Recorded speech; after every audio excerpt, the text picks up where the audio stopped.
Mtazamaji wa VOT Media, ni ukweli kwamba ajali haina hodi na hauwezi kutarajia ni lini, ni siku gani au muda upi ambao janga linaweza kutokea.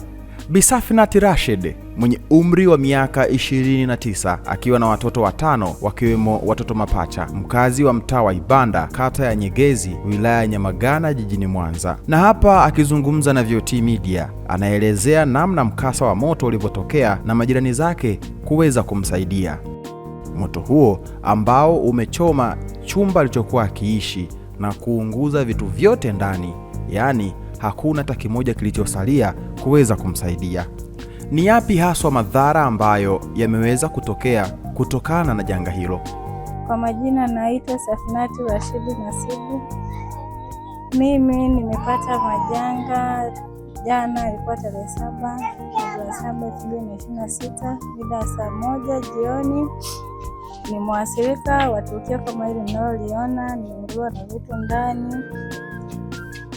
Chanzo cha tatizo ilikuwa ni dawa ya mbu udi, nilichoma udi, nilikuwa nimetoka nje. Baada ya muda kidogo nikaja kushtukia moto umewaka ndani, kila kitu kimeteketea ndani. Nachomshukuru Mungu, nimeokoa familia yangu tu. Ni yapi haswa madhara ambayo yameweza kutokea kutokana na janga hilo? Madhara ya moto, nimeathirika, nilikuwa na vitanda 2, magodoro 3, nguo zote zimechoma moto. Vitu vyote vya ndani vimeungua kiukweli, sijaweza kuokoa hata kimoja. Nilitamani kujua ni jitihada gani alizozichukua ili kukabiliana na janga hilo. Jitihada, niliomba msaada, niliita msaada, wananchi wakanisikia, wakaja kunisaidia.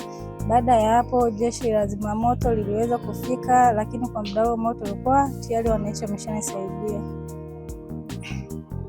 Nawashukuru sana wananchi kwa jitihada zao walizozionyesha. Kutokana na mkasa huu, ombi lake ni lipi kwa Watanzania ili waweze kumsaidia? Nilikuwa nawaomba Watanzania wenzangu waweze kunishika mkono, maana tayari nimeanza upya, sina kitu chochote na watoto wanaonitegemea. Mimi ndio mama, mimi ndio baba, kila kitu wanahitaji mimi tu ndo niwatimizie kila kitu. Na watoto 5 wote wananihitaji mimi niwatimizie kila kitu, na kwa sasa sina kazi yoyote.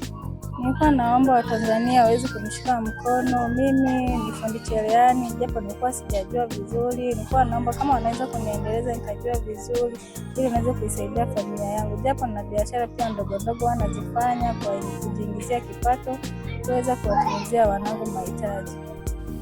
Majirani, ni msaada gani ambao hadi sasa wameweza kuutoa kama sehemu ya kukushika mkono kwa changamoto uliyoipata? Nashukuru msaada unaweza kunisaidia pa kulala. Siku ya jana nimepata kula, nimepata kwa majirani. Mwenye chochote alikuwa anaweza kunishika mkono, alikuwa ananishika.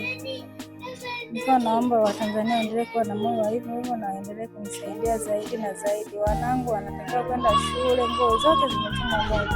Kwa naomba waweze kunisaidia, wanangu waweze kusoma. Na wengine pia nadaiwa ada, siweze kuwalipia.